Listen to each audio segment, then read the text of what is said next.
10 लाख का contest Saturday को आप में से किसी ने देखा था? काफी लोगों ने देखा था। ये कुत्ते मैं तेरा खून पी जाऊंगा, ये किसका डायलॉग है? धर्मेंद्र का डायलॉग है। हाँ, अगर तो धर्मेंद्र का डायलॉग है तो मेरा कॉन्टेस्ट ये है, मेरा चैलेंज ये है कि धर्मेंद्र का डायलॉग जिस भी फिल्म में बोला है वो क्लिपिंग लाके मुझे अभी दो, मैं आपको 10 लाख रुपए दे दूंगा। अब क्या लगेगा, अरे यार ये तो बेकार की बात हो, धर्मेंद्र का डायलॉग मैंने खुद देखा है, सब बोल रहे हैं, ये बोल रहा है, वो बोल रहा है, मुझे खुद पता है। लेकिन जब ढूंढने चले जाएंगे तब पता चलेगा धर्मेंद्र जी ने ऐसा कुछ बोला ही नहीं, कभी है ही नहीं कहीं। शौक लग रहा है ना, राइट?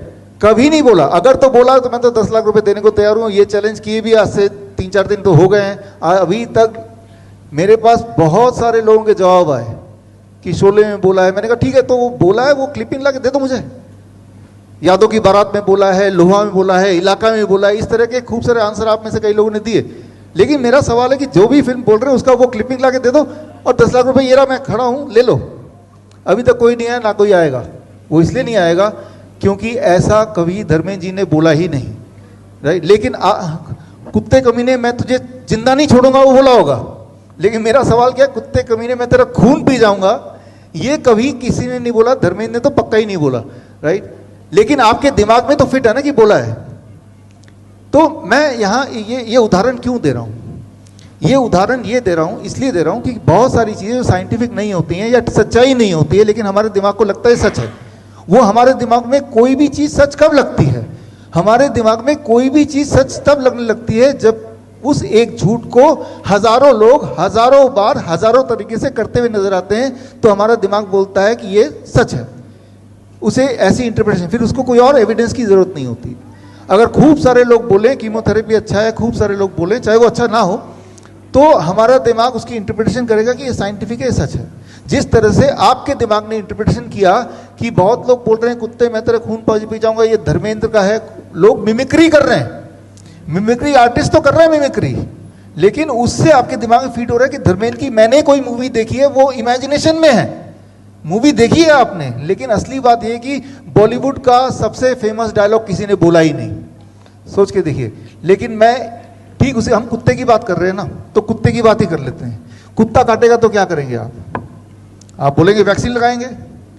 मैं ये नहीं बोल रहा हूँ कुत्ता काटना खतरनाक नहीं होता, मैं ये भी नहीं बोल रहा हूँ कि रेबीज खतरनाक नहीं होता। रेबीज से मर सकते हैं, मरते हैं लोग। लेकिन मैं ये पूछना चाह रहा हूँ कि अगर कुत्ते ने काटा, आपको रेबीज हो भी गया, तो वो जो वैक्सीन लगाएंगे उससे क्या कोई फायदा है? उससे फायदा तो नहीं है, नुकसान है। अब ऐसा जब लोग सुनेंगे या सुनते हैं, मेरे खिलाफ हो जाते हैं। मैंने कहा कोई सबूत तो लाओ। जबकि आप ये किताब में पढ़ेंगे, हमारे आयुर्वेद में, हमारे शास्त्रों में कुत्ते के काटने को बोलते हैं अलार्का विषा, और उसका पूरा प्रोसीजर दिया इस किताब में मैंने डाला है। वो थोड़ा लंबा है, इसीलिए इस लेक्चर का पार्ट नहीं बन पाएगा। ऐसे कई सारी चीज़ और भी लंबी हैं जो इसमें डाला हुआ है मैंने, कि कुत्ता अगर काट ले तो संस्कृत में आज से 4000 साल पहले लिखा है कि तब सिम्टम क्या होंगे, वही सिम्टम जो आज लोग रिकॉग्नाइज करते हैं, और करना क्या होगा, और उसमें नीम का क्या रोल है, किस तरह से नीम आपको ठीक कर सकता है, राइट? तो मैं आपको ये समझाना चाहता हूँ, जो असली इलाज है जिससे इंसान घर पे ठीक हो जाए, उसे तो छुपा के रख दिया। और वही गब्बर का साइकिल वाली बात, कि गब्बर ने एक ऐसा ताना बाना बना दिया, एलोपैथी लॉबी ने बना दिया, राइट, ताकि आप उसमें फंसे रह जाएं। तो अंत में मैं यहाँ पे यही बोलना चाहूँगा कि बड़े से बड़े ये किसी ने भेजा मुझे, सर वो कुत्ता मिल गया जिसका खून धर्मेंद्र ने पिया था। मैंने कहा कॉन्टेस्ट ये नहीं है कि वो कुत्ता कौन सा था, आप सिर्फ वो क्लिपिंग दो।